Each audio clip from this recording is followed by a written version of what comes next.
You were a high school student during I was a senior, I think, last year. Mm-hmm. Yeah, yeah. And can you just talk to me about how the mood in the country, like, what? Oh God, it was pretty, everybody was pretty down because it was such a terrible war. Mm-hmm. And we were all on, everything was being rationed, and, Okay. and we had all these ration books for clothing, for shoes, for gas, for you name it. And Okay. it was kind of a slap in the face when you think of it, because this country's so great and we never experienced anything like that. Before the war, it was It was definitely wonderful. much better. Oh, well, yes. Yeah. Yes. And where were you growing up? At One Lake Avenue in Amesbury, Massachusetts. Okay. Yeah. And so, information-wise, what stories were you getting back? How was the war being reported back at home? Well, we had wardens that we had to have our homes all blacked out with black Okay. shades at night and everything, so that no light would show out.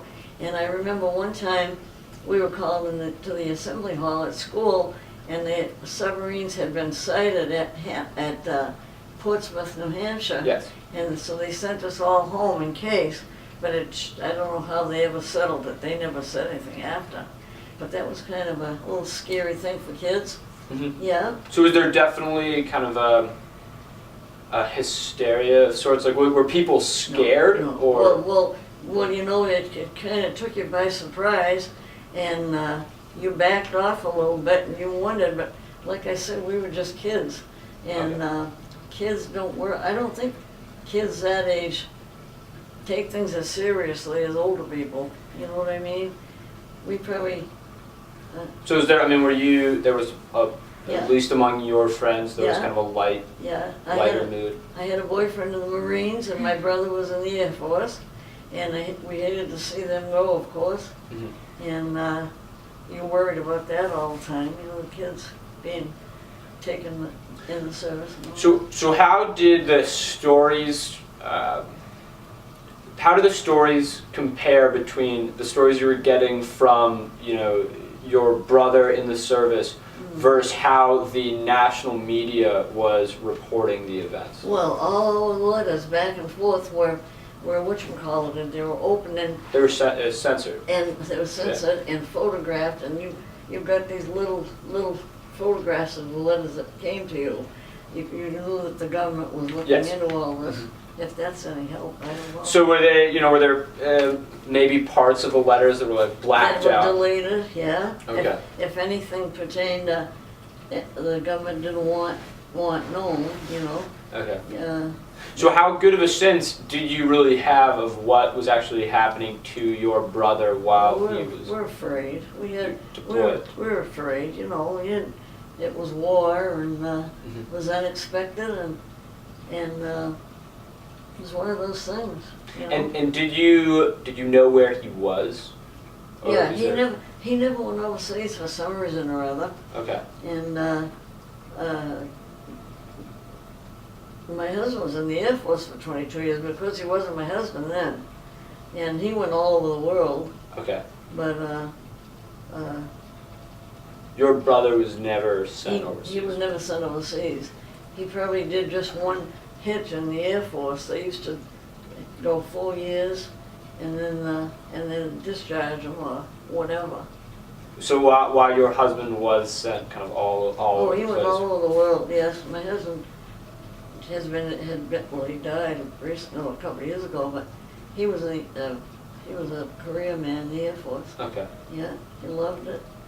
So what were some of the places where he was based? Everywhere. Everywhere, you name it. Yeah. And is there a particular memory that stands out? Something during maybe during the war, maybe right after the war ended. Well, that V. That sticks. What was it? The V. Whatchamacallit Day? What was that, Victory? Yeah. And everybody come out of their homes, and I don't think there wasn't anybody that didn't participate in it. Everybody in neighborhoods just came out of their homes, and everybody was cheering and hollering, and so happy to have all this over with. So was that kind of a great celebration to be a part of? It was pretty nice. Like, so there were parades in the nice. streets and such? We were so happy because it was bad times, you know. And how soon after the war did those rations you were talking about end? I think we went back to living normally pretty quickly after the war was ended. And were there like, so you talked about right during Victory Day, there was big celebrations, and as soldiers were brought back, were there kind of parades for these soldiers as they were everything. returning? Oh yeah, people were so patriotic, and they had all kinds of celebrations, naturally, you know, as you would expect. Yeah, it was a pretty good time, I'll tell you. Obviously, since a lot of the men were overseas, women had to start working a little bit more. Yeah. And I was just wondering if after the war ended, did you feel like that new opportunities had been opened up for you and you had more sort of choice in what you could do and that people's minds were more open? Oh, surely. But during the war, most of us, as we come out of school, went into defense plants. And So did you graduate during the course of the war? Okay. Just before it ended. But I went into a defense plant where we made radio tubes and all that stuff. Everybody was patriotic in those days, and you just did it. But it opened doors for a lot of women, like Rosie the Riveter and all that. Absolutely. Yeah. Women couldn't do that, and in my day, if you were a teacher and you married, you had to quit your job. You couldn't teach, and it put a stop to a lot of things like that that weren't too fair to women. I don't think. Did you get a job after the war?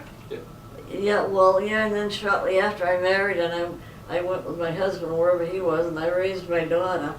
I had a daughter, and I didn't work. I stayed home with So her. were you living on bases with your yes. husband overseas? Yeah.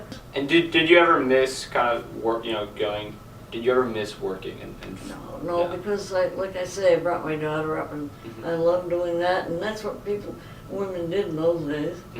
And on the bases, was there a real sense of community there? Oh, yes. Yeah, we had everything.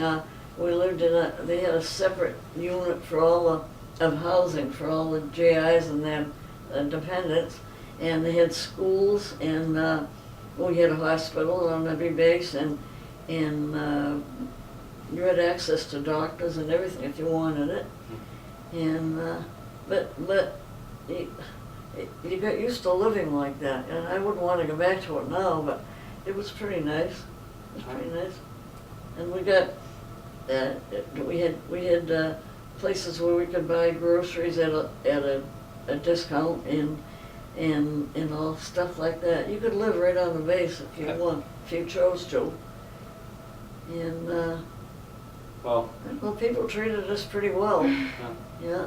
A lot of people didn't like GIs and their family in towns and that where we were, but most people were pretty nice to us. Yeah. So where, directly after the war, or where were where was maybe the first place you were stationed? Probably in Cape Cod and down at Otis Air Force Base, and out in Ohio. I can't remember what.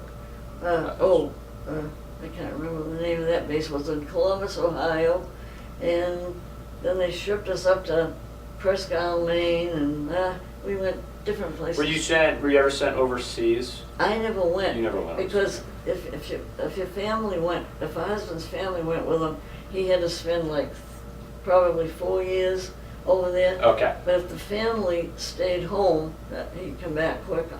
All right. So we chose to do it that way, where we had a little girl, and that's how we did it. It was real good.